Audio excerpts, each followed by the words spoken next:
Sa video na to, ay magbibigay ako ng tips ukol sa kung balak mo mag-change motor o balak mo magpalit ng motor, ng unit, ng iyong tricycle. Dahil alam nyo na minsan, luma na yung unit ninyo at balak nyo ng palitan, ay magbibigay ako ng dalawang pagpipilian.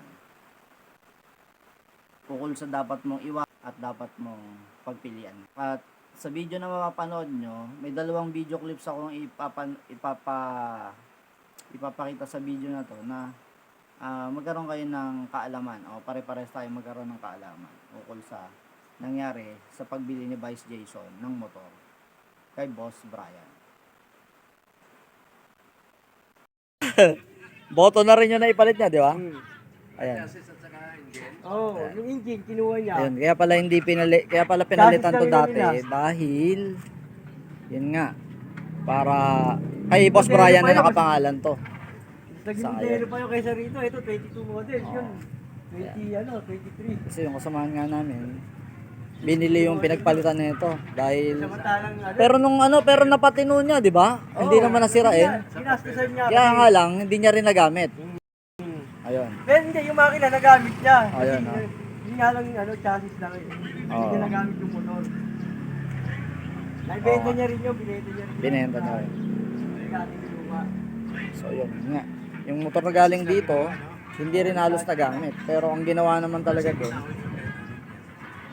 pinakondisyon. At kinuha na lang din yung makina na pinakondisyon. Yung chassis ng binabili niya kinuha di ba? Tapos isinop yung motor. Tapos binenta niya na rin. Binenta niya siya. Parang po chassis ng kinuha niya eh.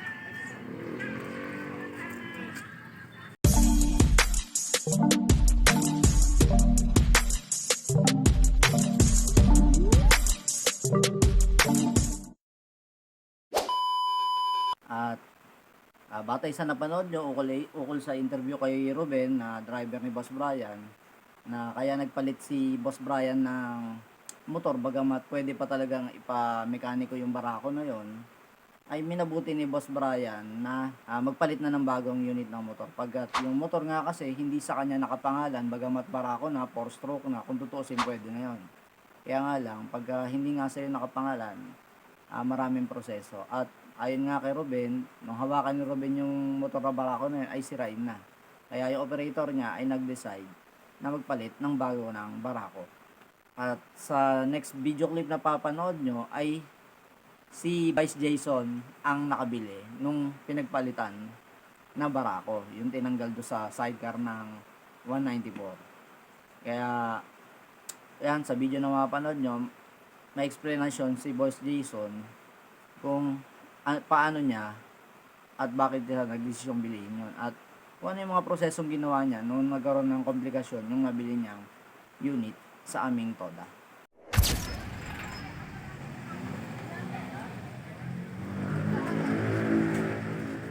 Pero yung pinalit mo to Vice, di ba? Magkano ang kuha mo sa kanya nung huli? Nung kuha ko sa kanya yung unang may-ari kay Brian. Oo, Bili ko sa kanya 10,000. 10,000 yun. Napunti ko. Pero napamahal ka ba o Mura siya. Hindi, kaya nagpalit ka uli. Di ba? Di ba na mahal sakto uli? pa rin. Sakto pa rin. Oo, sakto lang mura pa rin. Kasi hindi naman siya umabot din ng 50 eh. Okay. Kasi kukumputin mo yung lahat ng gastos. Siguro nasa 40 kumigit na. Tapos yung chassis niya, pininturahan mo na lang kaya nagmukhang Yung chassis niya, di ba na rin chassis niyan? Yun Ay, yung nga kaya ako napadoble. Dahil, di ba, hindi nga po pwede sa atin yung dalawa magka-prangkisa, magka-toda. Kaya nangyari, napabili ako ng chassis tsaka engine. Oo nga. Tsaka papel. Tapos kinuha mo na lang yung makina. Yung laman mga makina niya, sinalpa ko dyan sa panibagong Bakit yung chassis lang ang kinuha mo, walang makina yun?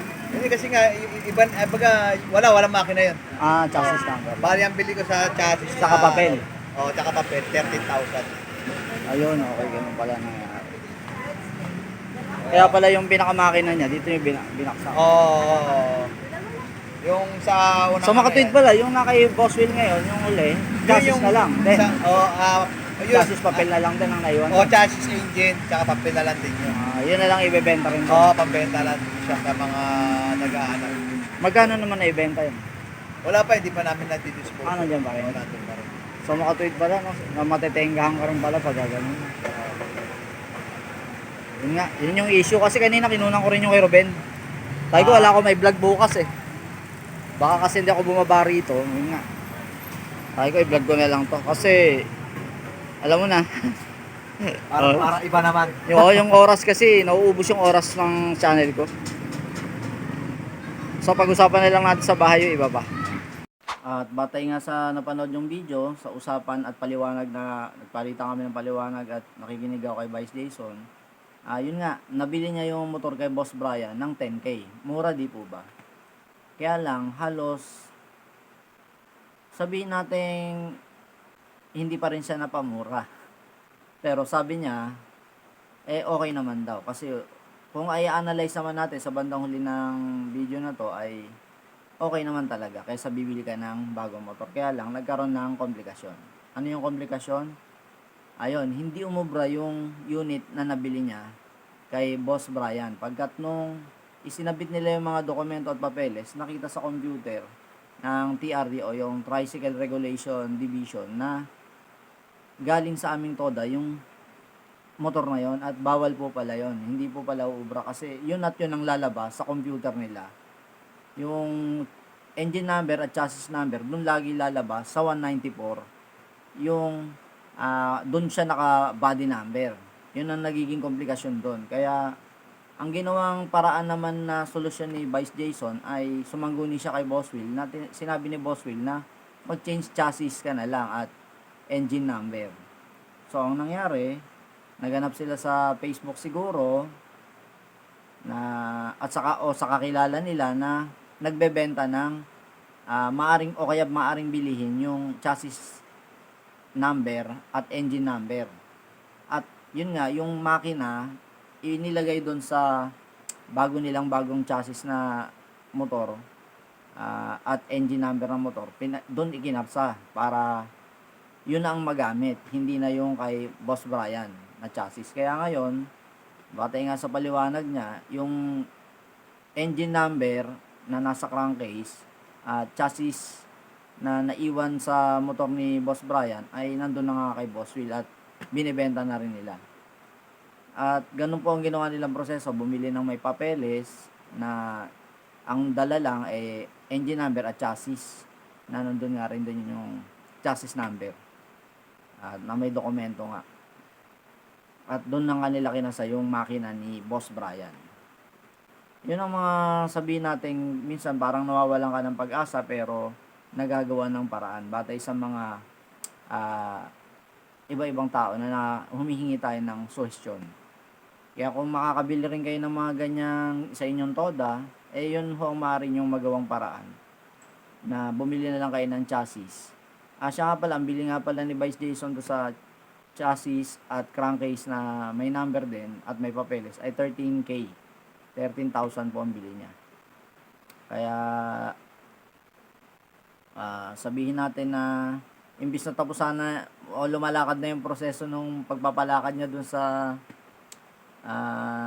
license officer na pinag-asikaso niya ng motor ay hindi nga bumagal dahil nga dun sa na-detect ng TRD na galing sa aming mismong TODA yung motor.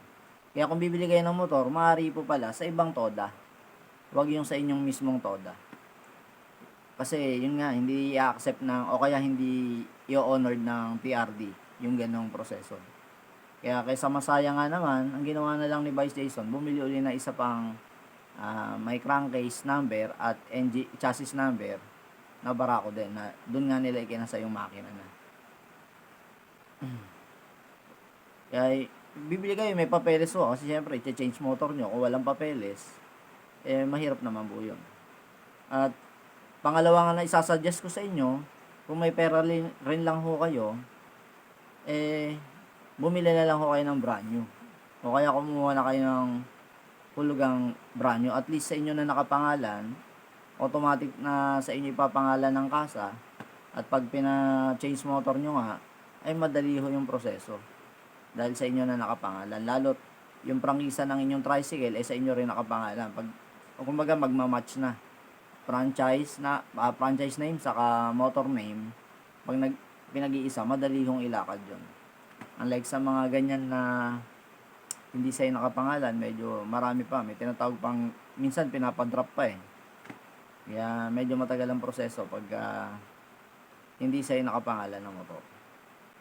Bagamat sabi nga ni Vice Jason, nakatipid pa rin siya kapag bili niya nung kay Boss Brian, 10K, segunda manong motor na barako, at bumili siya ng chassis, engine number, at yun nga yung may kasamang papeles na 13K plus 26,000 kasama na yung palakad sa license officer, sa mekaniko, at sa tawag dito, transfer nga nung pangalan niya.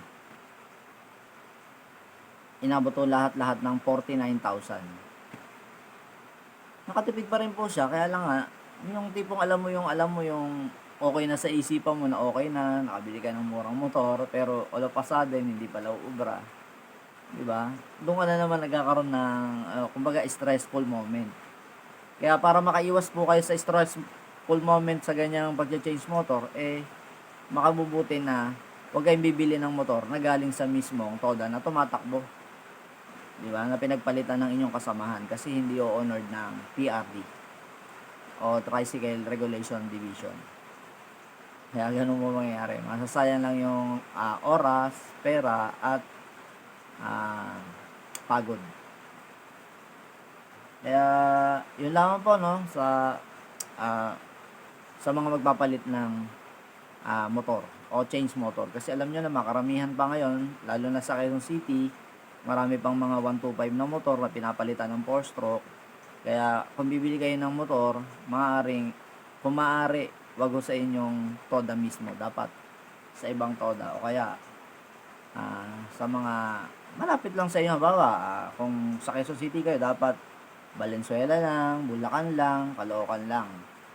Diba? Yung mga ganyan, yung malalapit lang. Para kung sakaling kailangan ng mga legalization ng document, madali nyo lang makokontak yung mga pinagbilan nyo. Mahirap po kasi pagkatawid dagat na eh. Diba? Saka kumare, iwasan nyo pong makabili ng sa papeles yung may encumbered. Para hindi ko kayo masyadong magka-problema. Siguro tungkol sa encumbered, baka kung ma-interview ko yung kasamahan kong si Buddy na 139, namumblema siya ngayon sa may encumbered. Ngayon kung may time ako isunod tong encumbered, baka isunod natin sa video to. Muli po, salamat po sa pagbisita. Paalala muli, umiwas bumili ng motor na galing sa inyong toda, tas ipapalit nyo sa inyong motor. Paalala, huwag nyo kalilimutan, masyadong masalimuot pag gano'n. Salamat po sa inyong pagbisita sa usapang tricycle. Just Cab Channel.